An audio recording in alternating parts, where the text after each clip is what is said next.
Bismillah. Assalamualaikum warahmatullahi wabarakatuh. Waalaikumsalam warahmatullahi wabarakatuh. Ya, alhamdulillahi rabbil alamin, asyhadu an la ilaha illallah wahdahu la syarikalah wa asyhadu anna Muhammadan abduhu wa rasuluh. Allahumma salli ala Muhammad wa ala alihi wa sahbihi wa man tabi'ahum bi ihsanin ila yaumil qiyamah. Alhamdulillah, santri semuanya, bagaimana kabarnya? Sehat? Sehat ya? Bahagia nggak nih? Bahagia ya. Ada ungkapan dalam bahasa Arab yang bagus sekali. Zayyinil hayata bil farhati walau kanat fil maradi. Hiasilah hidup ini dengan keceriaan, kegembiraan, walau kanat fil maradi, meskipun dalam penderitaan ataupun mungkin kesusahan ataupun sakit. Jadi susah, senang, semuanya kita syukuri. Semuanya sekarang puasa hari ke berapa? 10 ya. Berarti mulainya pas hari Rabu ya? Ya, Rabu berarti 10 ya. Ada yang 9? Enggak ya? Semuanya 10 ya.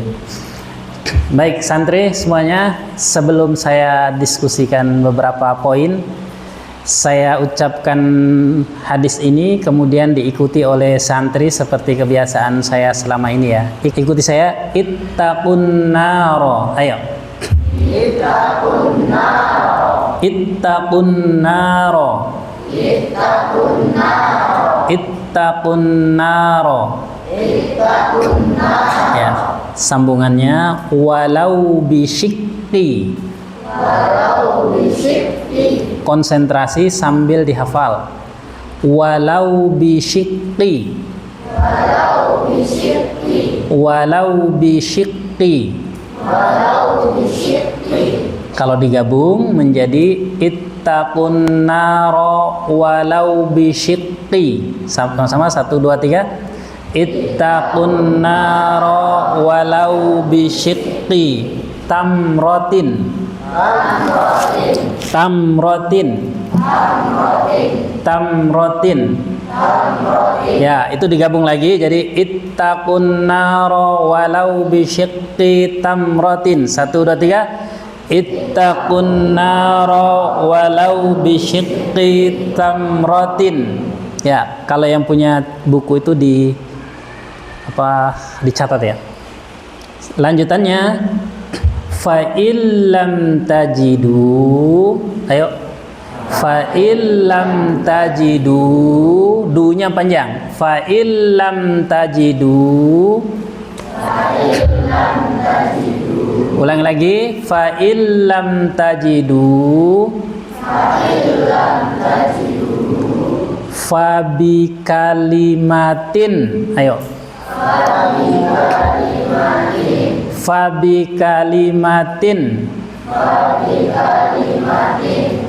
Thayyibatin. Thayyibatin.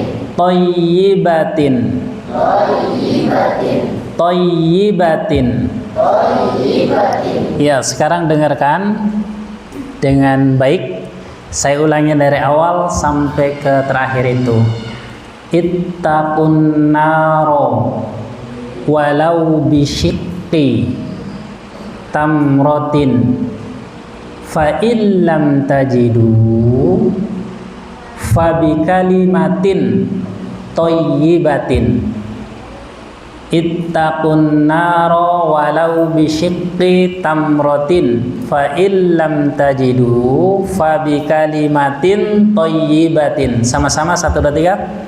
Ittaqun naro walau bisyikti tamrotin fa illam tajidu fa bi kalimatin thayyibatin. Artinya, jagalah diri kalian dari api neraka meskipun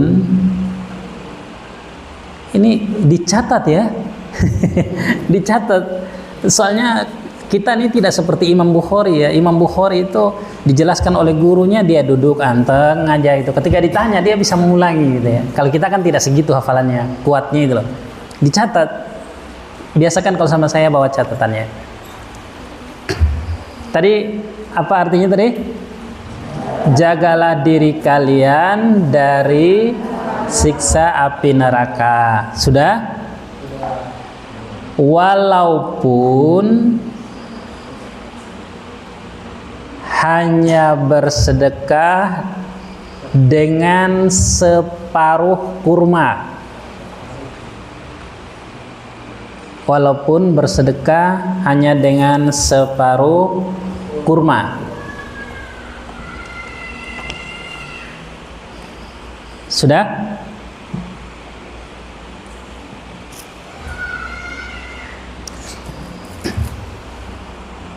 Maka apabila kalian tidak memiliki kurma,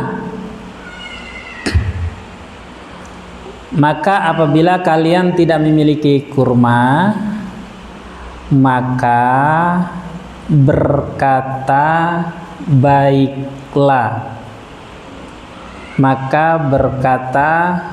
baik. Saya ulangi lagi artinya ya. Jagalah diri kalian dari api neraka. Meskipun bersedekah hanya dengan separuh kurma. Maka apabila kalian tidak memiliki kurma, maka berkata baiklah. Kalimatin thayyibatin itu kalimat yang baik. Begitu ya? Oke, saya ulangi, kemudian saya tes. Siapa yang bisa sudah menghafal, saya kasih hadiah. Ittaqun nara walau bisyiqqi tamratin fa illam tajidu fa bi kalimatin thayyibatin. Siapa yang sudah menghafal, angkat tangan. Satu hadiahnya dua, satu untuk putra, satu untuk putri. Ayo. Ya, silakan Dek. Ya, silakan. Ya. Ayo Dek. Berdiri nggak apa-apa, gitu nggak apa-apa. Soalnya mau direkam sama Pak Basuki. Di situ. Ya.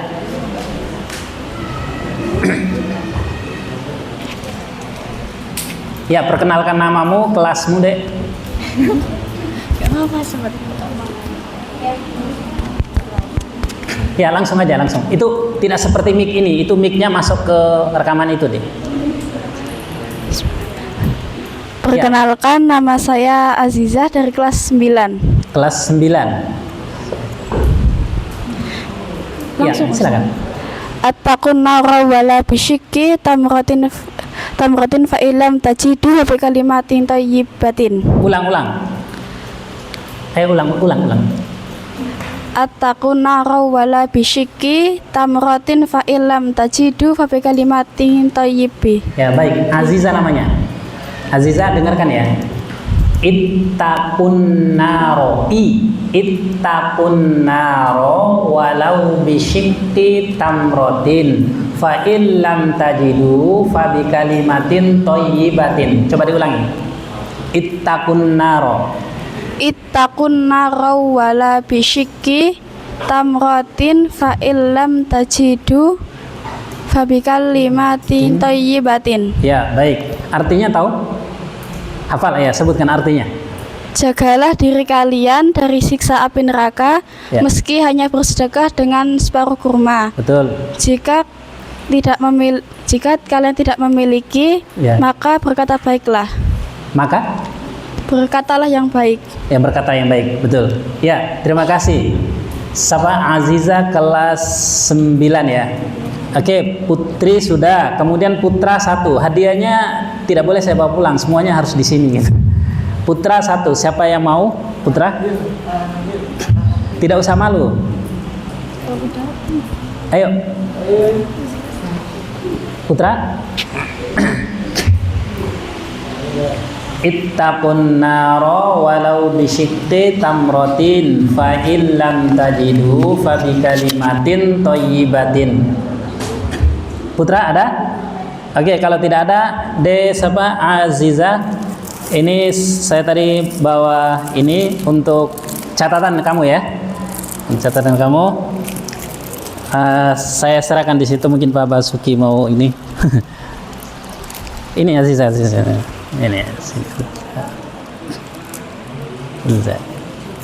Ini ya. Maaf, Mas, ambil pulpen di situ, pulpen. Ada pulpen di dalam plastik. Ya. Ya. Nih. Untuk kamu ya, Dek. Atas sudah hafalnya. Saya lihat sana. Biar ini Pak Basuki. Ya, sudah Pak. Ya. Silakan, ya. Putra, ada yang mau mencoba? Reza mau? Ayo Reza, bapakmu dulu berani kok. Ayo Reza, mau? Bismillah, siap ya? Salah nggak apa-apa, kan tadi salah juga nggak dipukul tuh. Ayo Reza. Ya, oh ya, ini pakai ini. Perkenalkan namamu, soalnya nanti di sini. Nah, sini. Di sini aja, Pak. Nggak apa-apa, itu mau dia ini sama Pak Basuki soalnya tuh. Nanti soalnya dilihat bapakmu kan, wah, anakku tidak kalah beda dengan saya ya dulu ya. Bapaknya dulu juga pemberani juga gitu ya. Sini ini Reza ya, di sini. Ya. Namamu siapa Reza? Nama terus kelasnya berapa? Kelas 9 juga ya Reza ya? Kelas 8, Pak. 8. Ya, bagus. Ayo. Perkenalkan nama saya Pagi ini, ya. Ayo, perkenalkan. Nama saya Reza, kelas 8. Rumah saya Saptosari. Ya. Ya, silakan. Ittaqun naro walau bisyikki tamrotin fa in lam tajidu fa bi kalimatin thayyibatin. Ya, artinya Jagalah diri kalian dari api neraka. ya, meskipun Ya. hanya dengan sedekah sebiji kurma. separuh kurma. Ya.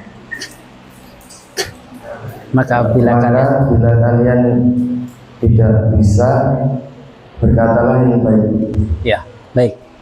Ya. Baik, terima kasih Reza. Sini dulu Reza, ini dikasih nih Reza. Reza.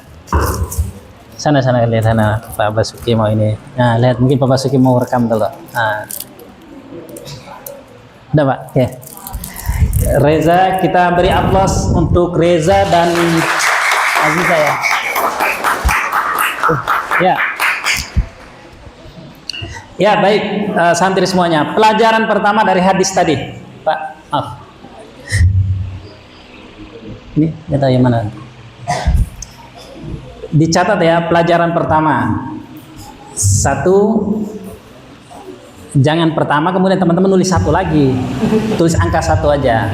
Pertama, neraka itu benar adanya. Neraka itu benar adanya, nyata. Tidak dongeng. Kalau di sini di Al-Hikmah ini kan ruang hampa ujian masalah seperti itu. Kalau di luar sana, saya mengkonsumsi buku-buku masalah orang yang mengingkari adanya neraka itu sudah sejak SMP. Mungkin kalian tidak pernah membaca buku seperti itu. Koleksi buku saya itu berkaitan dengan masalah itu banyak sekali. Jadi banyak sekali kelompok atau orang yang mengingkari adanya neraka. Jadi mereka tidak percaya adanya neraka. Nah, dalam hadis tadi memberikan informasi kepada kita bahwa neraka itu benar adanya. Surga pun itu benar adanya. Hari ini kalian semangat menghadiri majelis ini, berpuasa Ramadan itu karena pengen masuk surga, begitu ya? Saya juga begitu. Semuanya termotivasi karena ada gambaran bahwa mendapatkan ganjaran pahala dan itu nanti bisa dikonversikan mendapatkan sebagai surga begitu ya di akhirat nanti. Jadi poin pertama itu neraka itu benar adanya. Kedua, cara untuk menghindari diri dari neraka itu dengan sedekah. Cara menghindarkan diri dari neraka itu dengan cara bersedekah.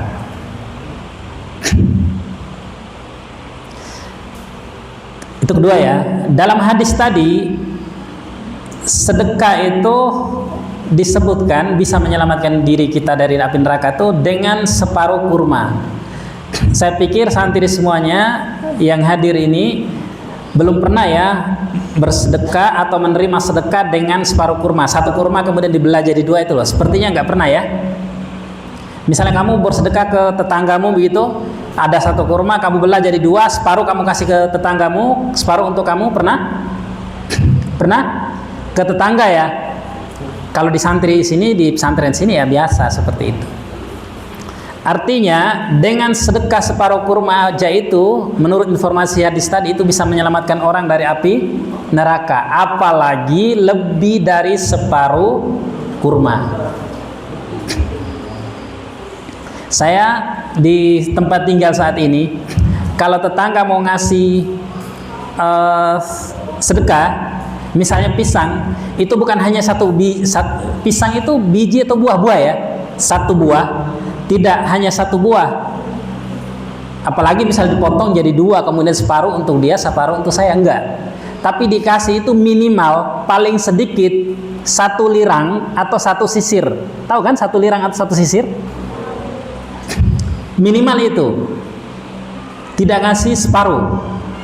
Artinya itu sudah lebih dari separuh kurma. Begitu juga ketika pas panen kacang, tidak ngasih kacang satu gitu, 1 biji kacang begitu, tidak, tapi ngasih seikat gitu, besar gitu, banyak. Artinya itu juga banyaknya itu juga lebih dari separuh kurma. Jadi cara untuk menghindarkan diri, menyelamatkan diri kita dari api neraka itu menurut hadis Rasulullah tadi itu dengan cara bersedekah.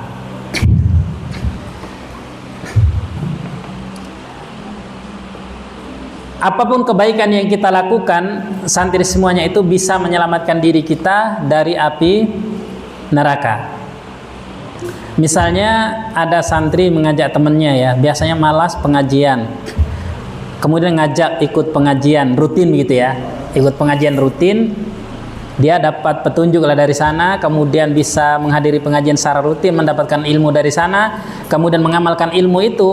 Menurut hadis Rasulullah itu, man dalla ala khairin falahu mithlu ajri fa'ilihi. Barang siapa yang menunjuki seseorang kepada jalan kebaikan, maka orang yang memberi petunjuk tadi, yang mengarahkan tadi, yang menasihati tadi, yang mengajak tadi, itu akan mendapatkan pahala seperti pahala orang yang mengerjakannya itu. Jadi misalnya ini Mas Andika memberikan nasihat, mengajak orang kepada kebaikan, orang itu mengamalkan ilmu yang diberikan, maka orang yang mengamalkan tadi mendapatkan ilmu, dan Mas Andika itu juga akan mendapatkan ilmu tanpa dikurangi. Itu ya.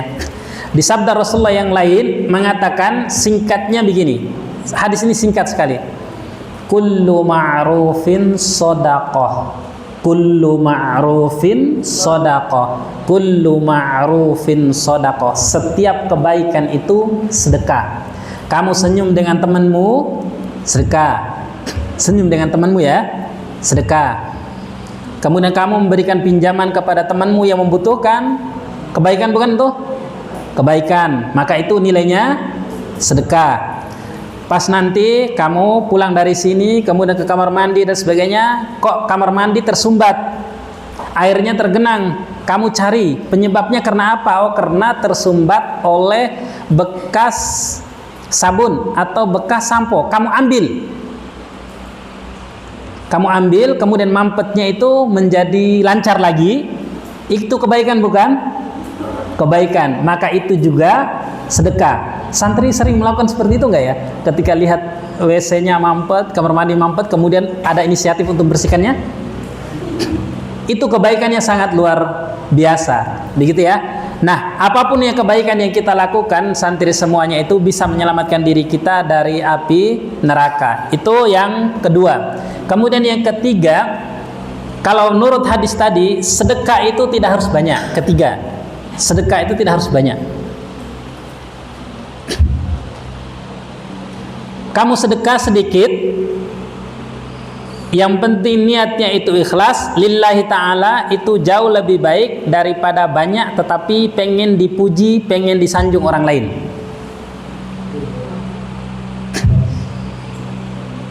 Sekali lagi, kamu sedekahnya sedikit, misalnya kamu masukkan ke kotak infak uang 1.000 atau 5.000, ikhlas, itu jauh lebih baik daripada kamu memberikan sedekah atau infak uang 100 atau bahkan 1 juta tapi pengen dipuji. Jadi yang dinilai oleh Allah Subhanahu wa taala, yang sedekah bisa menyelamatkan seseorang itu adalah sedekah yang ikhlas karena Allah Subhanahu wa taala. Begitu ya. Kalau dalam konteks puasa Ramadan ini, santri sering atau mungkin menghafal hadis Rasulullah, man soma Ramadana imanan wahtisaban ghufira lahu ma taqaddama min dzambih. Barang siapa yang berpuasa pada bulan Ramadan dengan dasar iman dan mengharap ridha Allah Subhanahu wa taala. Puasa yang dilakukan itu dengan dasar iman, bahwa puasa yang dibebankan kepada kita itu adalah perintah dari Allah Subhanahu wa taala.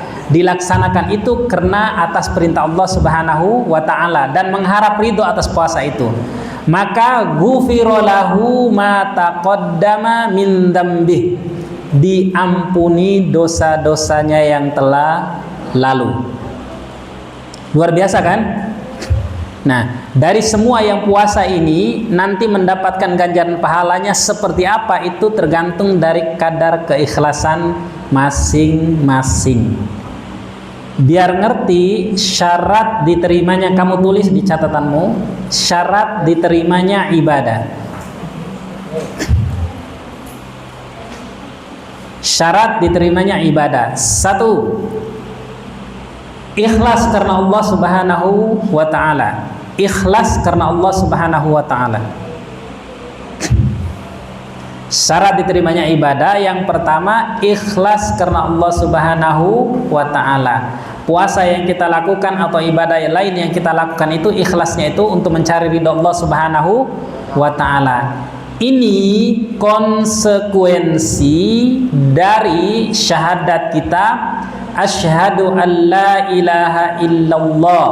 Kamu mengucapkan asyhadu an la ilaha illallah, saya bersaksi bahwasanya tiada Tuhan selain Allah, tiada Tuhan yang berhak disembah selain Allah. Konsekuensinya kamu ibadah itu ikhlas karena Allah Subhanahu wa taala. Syarat yang kedua,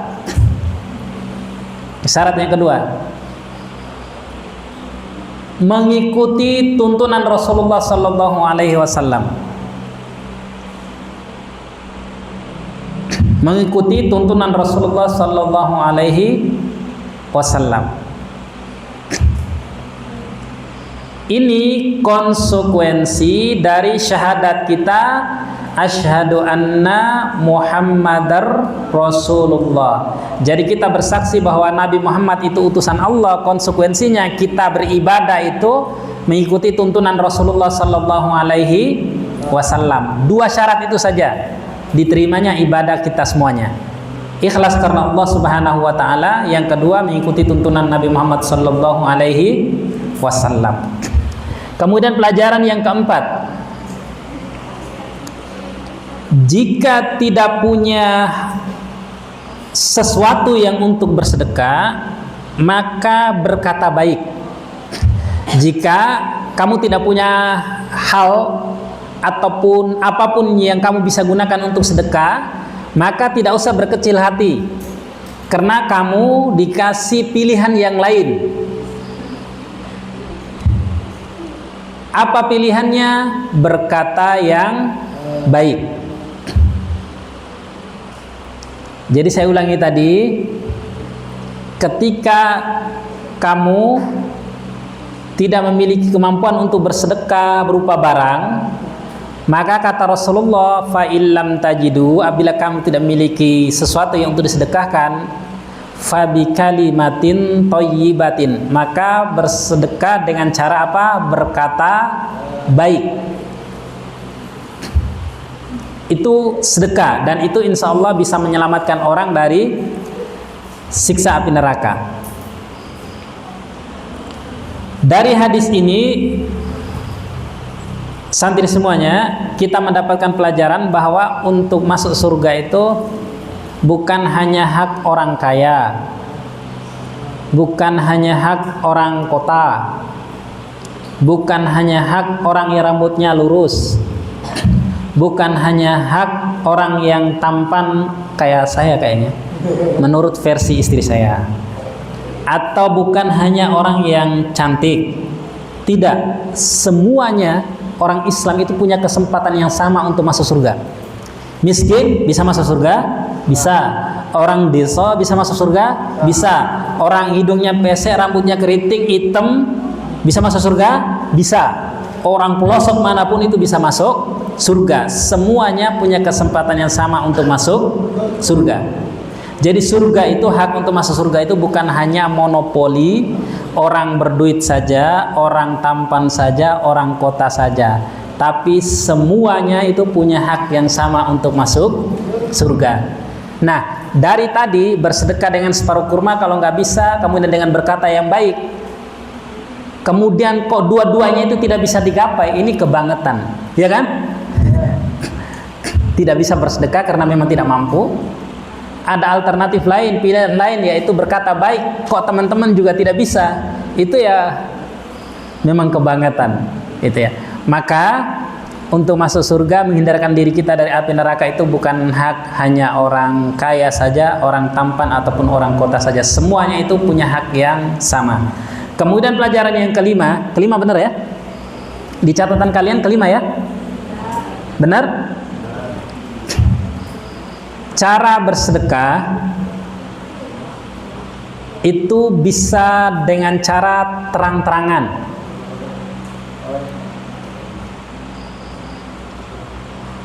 Cara bersedekah itu bisa dengan cara terang-terangan. Terang-terangan, jadi ya terang-terangan ya. Terang-terangan gitu lawan kata dari gelap-gelapan. Terang-terangan. Jadi orang lain bisa ada kemungkinan untuk menyaksikan, untuk melihat itu. Jadi bersedekah atau ibadah itu bisa dengan cara terang-terangan. Begitu ya. Ada beberapa ibadah yang memang tidak bisa dilakukan secara sembunyi-sembunyi, ya kan? Misal sholat berjamaah, kan tidak bisa sembunyi-sembunyi. Kamu jangan sampai sholat di rumah ditanya oleh ustadz-ustadzamu, kenapa sholat di asrama? Soalnya saya tidak mau riya ustadz. Saya tidak mau riya ustadzah. Itu alasan yang salah, ya kan? Karena salat berjamaah itu pasti itu orang lain itu bisa melihat atau menyaksikan itu. Begitu juga besok nanti ada orang menunaikan zakat, itu pun pasti dilihat oleh orang lain. Ya, memang ada ibadah tertentu yang dilakukan dengan cara terang-terangan. Yang kedua, sedekah juga bisa dilakukan dengan cara sembunyi-sembunyi. Dicatat. Tadi kan nomor 5 itu satu, sedekah bisa dilakukan secara terang-terangan, ya kan? Yang kedua, sedekah bisa dilakukan secara sembunyi-sembunyi. Sudah? Nah, dari dua ini,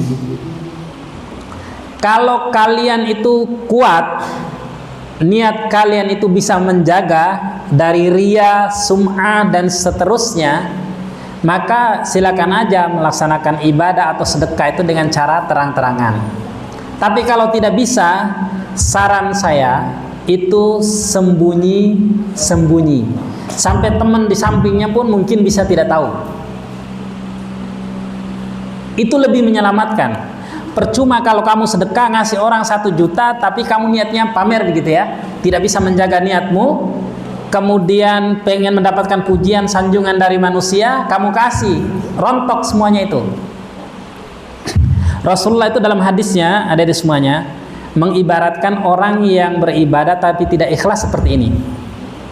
Tahu batu obsidian ya? Jenis batu ada namanya obsidian. Tahu? Batunya mengkilap, hitam.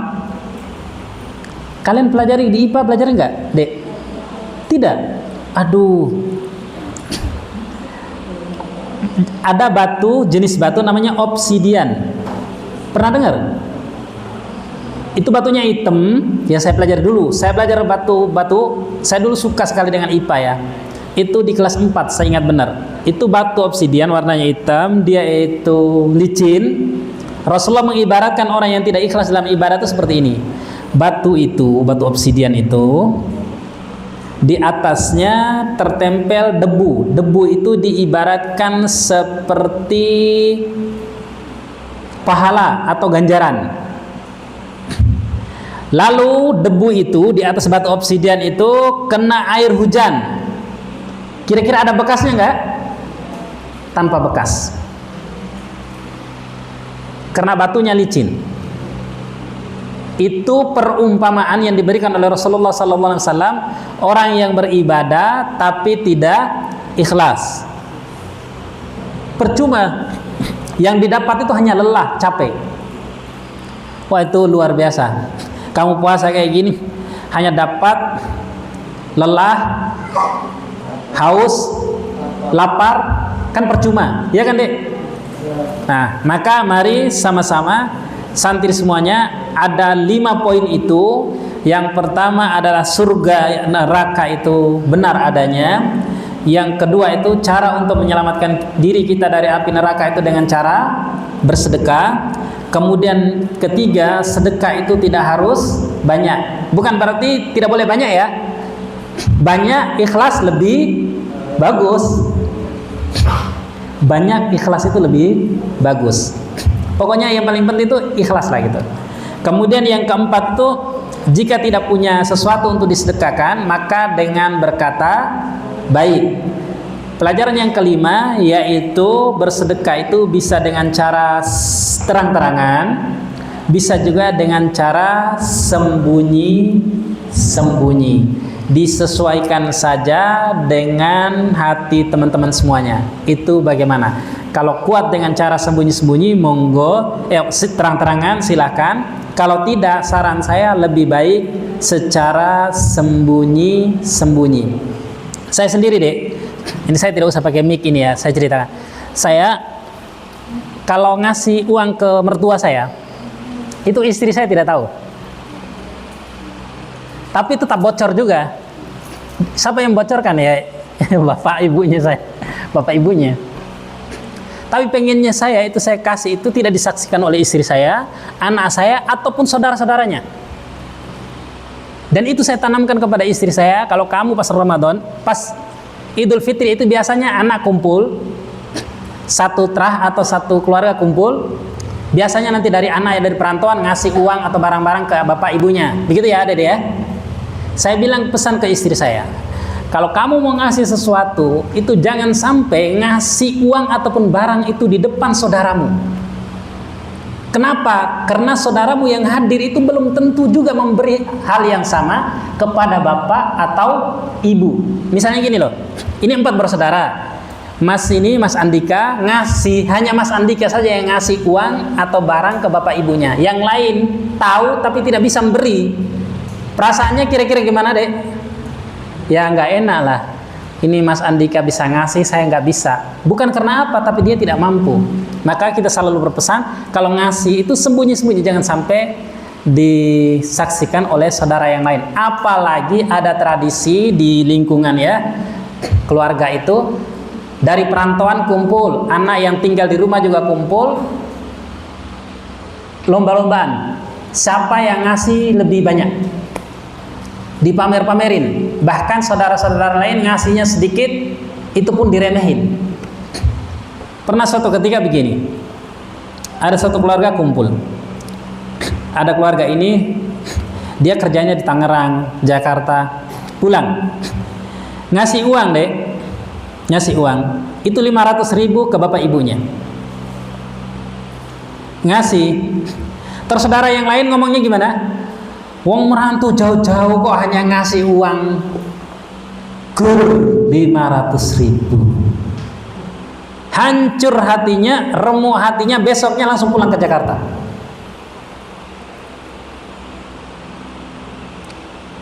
Nah ini kebiasaan atau tradisi ini jangan sampai terjadi di lingkungan kita, gitu ya. Kalau ngasih, kalau bisa sembunyi-sembunyi, meskipun dengan saudara sendiri, ya dengan saudara sendiri. Nah saya itu pertimbangan saya ceritakan tadi, saya ngasih ke mertua ataupun ke bapak ibu, karena nominal yang saya kasihkan itu berbeda dengan nominal istri yang kasih gitu. Kira-kira besaran mana? Tentu besaran saya ngasih. Alasan istri saya kenapa? Karena kamu kerja, saya nggak kerja gitu. Makanya saya kasih tambahan. Di luar itu pengennya tidak diketahui oleh istri, tapi ketahuan juga. Nah itu maksud saya begini, santri semuanya, besok kalau kamu mengasih mertua pun itu sebisanya secara sembunyi-sembunyi, nggak usah pamer. Kamu ngasih berapapun uang, sebanyak apapun uang yang kasih kepada mertuamu atau orang tuamu, itu tidak bisa membalas kebaikan mereka. Benar nggak? Ya, ASI yang diberikan kepada kita waktu kecil dulu itu tidak bisa tergadaikan atau tidak bisa terbayarkan dengan uang hanya 1 juta, 2 juta dan seterusnya. Ada 5 hal itu santri semuanya. Sebelum kita akhiri, karena saya dikasih jadwal hanya sampai jam 17.45 sudah. Ya, bukanya jam berapa? 6 lebih sedikit ya. Nah, jadi sebelum nanti kita akhiri, kita ulangi lagi hadis tadi, ittaqun naro walau bisyikki tamrotin fa illam tajidu fa bi kalimatin thayyibatin. Sama-sama 1 2 3. Ittaqun naro walau bisyikki tamrotin fa illam tajidu fa bi kalimatin thayyibatin. Hafalnya panjang pendeknya seperti itu, jangan asbun, gitu ya. Ya, sebelum kita akhiri, saya mau saya tes tadi, saya tunjuk secara acak, mulai dari Putri. Kamu deh yang pakai merah, putih merah, ya kamu. Ayo dek. Iya kamu. Hadis tadi itu kamu bacakan Maudi ini. Ayo. Yang ittaqun naro tadi itu loh dek. Ayo dek. Iya kamu ya. Yang pegang jeruk itu. Apel ya. Apel. Ayo dek.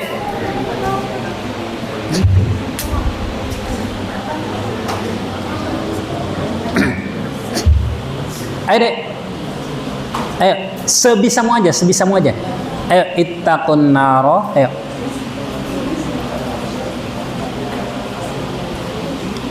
Ayo dek, nggak usah baca, saya suruh hafal, bukan baca, hafal. Ayo.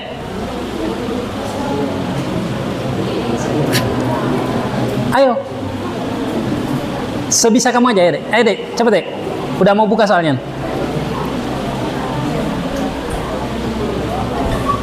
Ayo.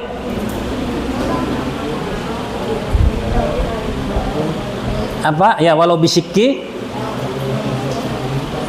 Jangan dibacakan, biar adanya itu hafal sendiri. Ya, ganti yang di samping kirinya. Ayo dek, kamu dek. Coklat. Maksudnya ini bajunya ya. Ayo dek.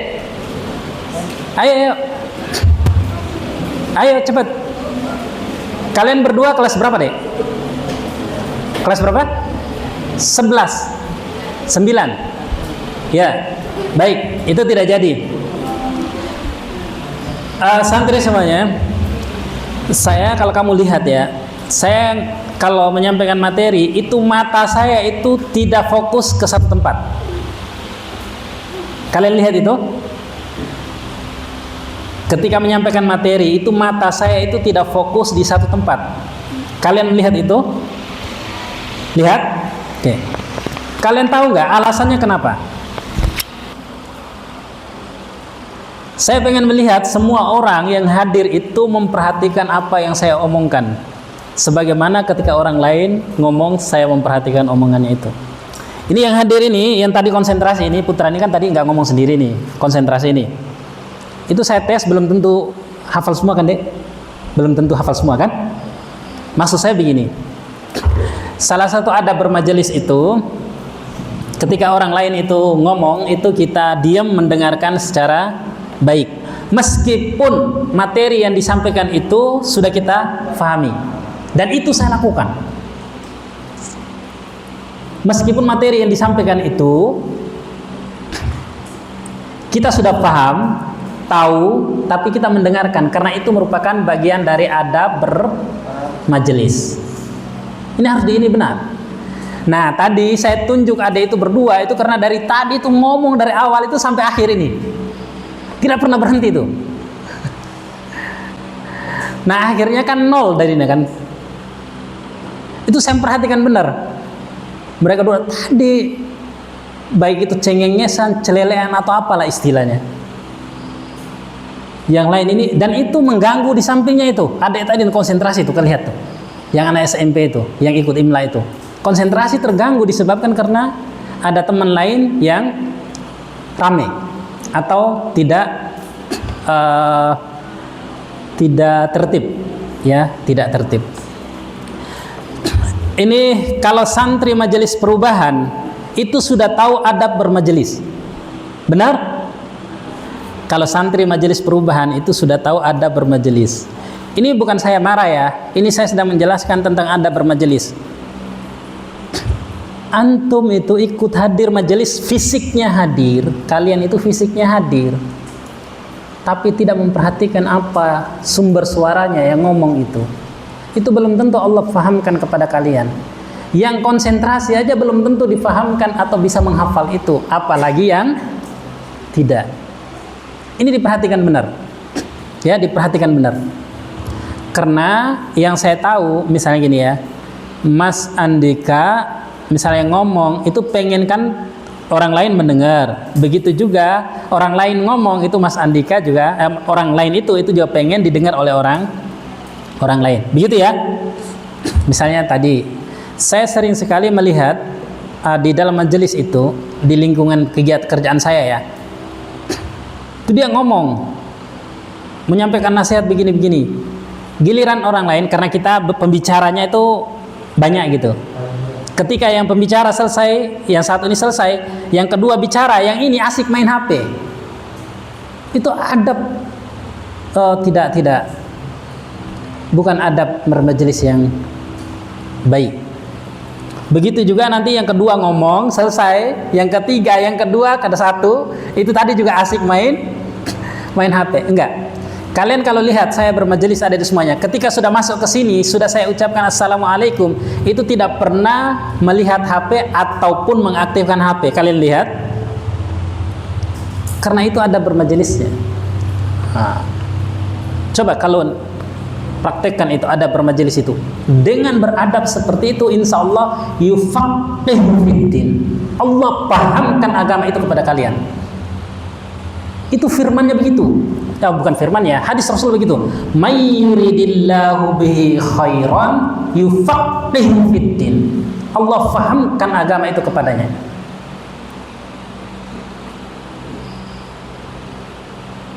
Meskipun sedikit, baru sedikit dia bisa faham.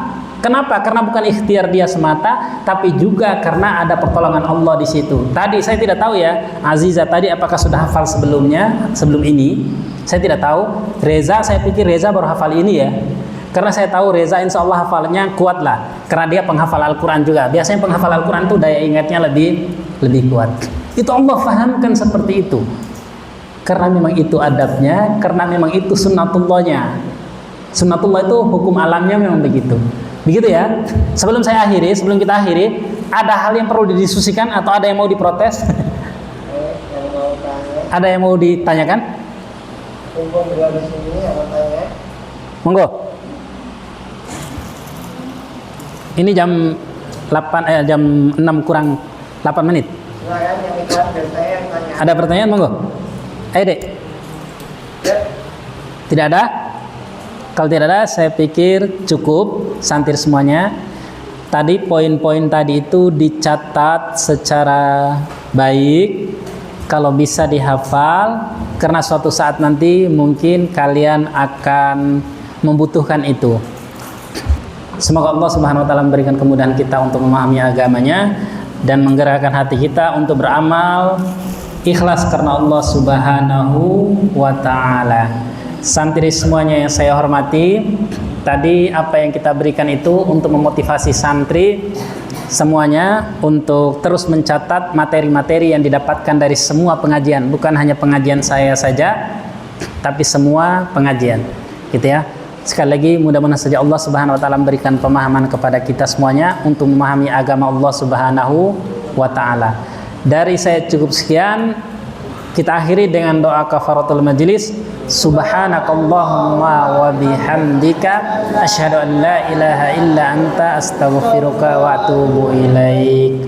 Wassalamualaikum warahmatullahi wabarakatuh. Waalaikumsalam warahmatullahi wabarakatuh.